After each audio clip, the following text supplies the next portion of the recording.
আল্লাহ রাব্বুল আলামিন বলতেছে, বান্দা রে, এ মুসলমান ইমানদার, মানুষ মাত্রই মরণশীল। ম্যান ইজ মর্টাল, মানুষ মাত্রই হলো মরণশীল। যার ভিতরে জান আছে ওই ব্যক্তি দুনিয়ার জমিনে যা থাকবে গো, ওই ব্যক্তির একদিন না একদিন অন্ধকার কবরের বাসিন্দা হতে হবে। জোরে বলেন না ঠিক না বেঠি? একদিন মৃত্যুবরণ করতে হবে।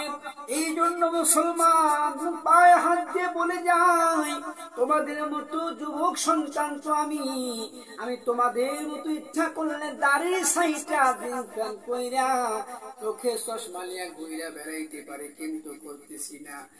একমাত্র আল্লাহর ভয় গো, একমাত্র রাসূলের ভয়।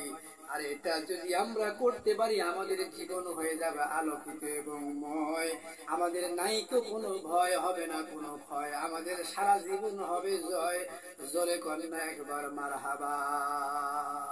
জয় আল্লাহ আমির, এত মধু মাওলানা আমির, এত মধু খাইলে মধু ফুরাই না। আমারি মন হইল রে দিওয়ানা, আমার মাওলানা আমির এত মধু আমারে কইরাছে জাদু গো।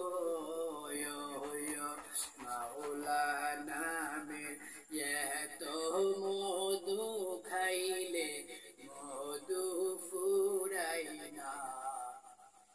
আমারে মন হইল রে দিওয়ানা। একবার জবান খুলে কি বলা যায় না ঠিক কিনা?